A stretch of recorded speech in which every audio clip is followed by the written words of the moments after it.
So for one thing, from a socialist perspective, when we talk about capitalism, we're talking about not just an economic structure. It's usually painted as a form of economics with the market and stuff like that. But really, capitalism at this point is a whole type of society and structure, a whole type of culture that dominates our politics, dominates the way that we interact with each other and the way that we treat each other. There's many different ways you can view this. One that's an interesting way is this short essay, "What is Capitalism?" by Peter Staudenmayer. Oh god, I hope I hope I pronounced that correctly. In any case, in this essay, he identifies 4 unique characteristics of capitalism that kind of set it apart from other types of societies and economic systems that we've seen, both in history, but even existing today in various ways. The first aspect is that you see the economy especially, but even society as a whole, become commoditized. And this means everything is wrapped up with like a dollar sign, basically. Everything is designed for exchange on a market. So instead of producing things because someone needs it, it's produced because, hey, if I sell it on the market, I'll make money.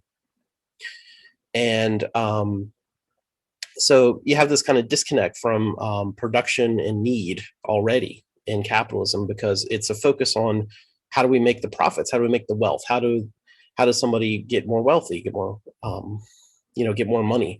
And this kind of invades the rest of our culture and society too, where we kind of treat each other in these very transactional sort of relationships. We treat it. Yeah, go ahead. And under capitalist commoditization,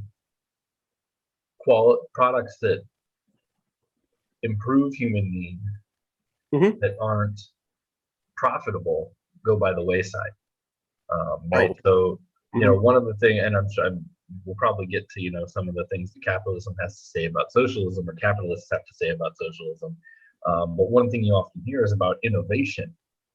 But in many ways, capitalism stifles innovation if it is not profitable.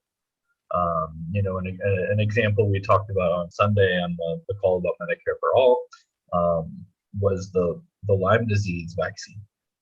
Right? There's a vaccine that can prevent Lyme disease, this horrible disease. It wasn't profitable, and there wasn't a large enough market demand to make money. So the pharmaceutical company that holds the patent stopped producing it. You can no longer get a successful vaccine because the company that owns the rights to it can't make money off of it. So that's a case of innovation for human need that improves people's lives being thrown away and being shuttered and kept away from the general public because there's no money making aspect to it. And you can see that in especially in the healthcare industry, where you've got there's been quotes from pharmaceutical leadership saying that there's no money in curing cancer, right? So if profit is your that's the thing that is central to capitalism. Innovation is not the goal. Profit is the goal. And innovation that doesn't create profit is not supported under a capitalist system. Yeah, exactly. I was actually just sharing on social media the other day that a 60 Minutes report just came out saying that they did some big study and found all kinds of medication in the US is we have shortages of various medications because they're not profitable, because the companies decided that they just don't want to make it. They just don't make enough money on it. So why would they focus on it? So that's what is you go full Martin Shkreli. And right. you jack up the price of something that's life-saving, because if the pharmaceutical industry said we're not going to produce insulin because it's not profitable, you might actually see a move for something of like getting rid of their rights to those patents and opening up public production, because insulin is something that's so absolutely essential for people that need it. Like, it's a life or death thing. Yeah. So shuttering it away like they did with the Lyme disease isn't a possibility. If you're producing insulin, so what do? They then make insulin profitable by drastically, jacking up the prices. Yeah, exactly. So, these first 2 points here, basically, that everything becomes commoditized so that it can be sold for maximum profit. And we have this outsized role of markets in our society, and the markets are what really drive this profits as the top motive. You've always got to make more profit, and even when you make record-setting profits, it's still not enough, right? There still always has to be more for the investors. We'll get back to that point in a moment. But the market relationships here prioritize profit and set up this dynamic where one person has kind of the power in a relationship, right? They own the thing you need, insulin or whatever it is in the most serious cases, but even lesser things, they have the thing that you need, and so they can set the price. They can set the rules. Essentially, you have to do what they want in order to get the thing that you might need. And that sort of consumer relationship is everywhere in society. So that's its own problem to tackle. Related to all we were just talking about medications and all, that's considered property. It's considered private property in general, intellectual property, but private property in general. That's a very important concept to capitalism, because that is how capitalists, folks that want to, make more profit and stuff like that, that is how they do so. They claim exclusive ownership over these things so that they can control who has access to it and, charge the money that they want and all the stuff that goes along with it. And then finally, the final characteristic of capitalism identified in this particular essay is exploited labor.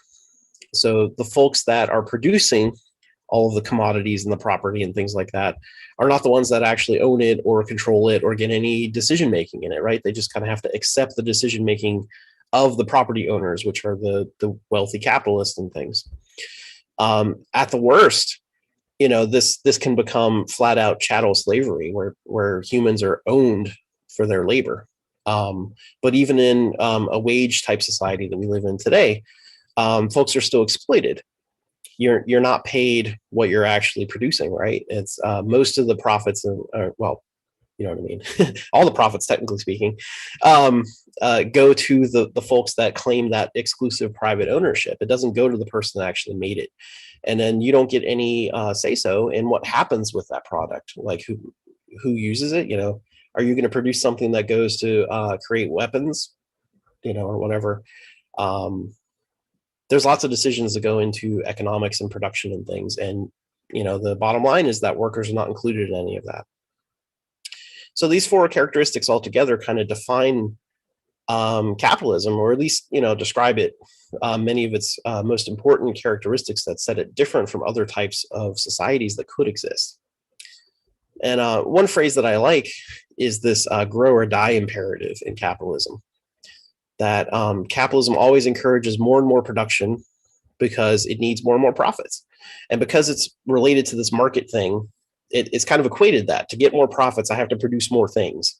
So there's always this drive to always produce more and more and more, which means squeezing labor, squeezing more and more out of workers, but it also means squeezing more and more out of the planet, out of our resources, out of the ecology.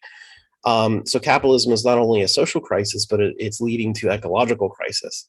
And that's an important point for ecosocialism, right, that we'll come back to. And the grow or die also, drives conflict. Yeah. We live on a finite planet with finite resources and finite markets.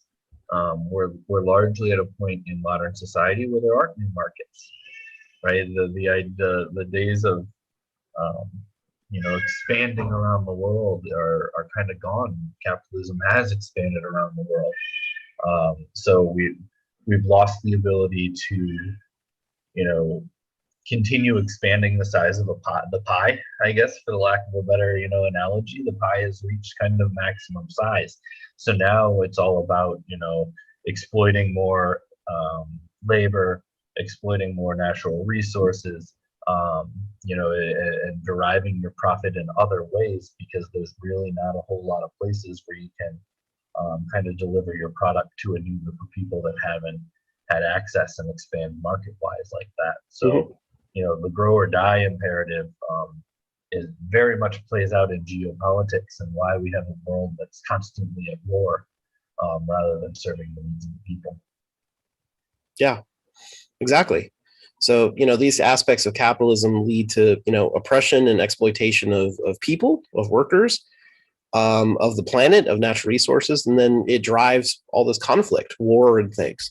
So, capitalism is very much at the root of many of the problems we face today, and that is basically the central thesis of what eco-socialism is about. That in order for us to handle the problems that we're facing, the social, the ecological, and war and things like that, is that we have to deal with capitalism. We have to change away from this type of society and system.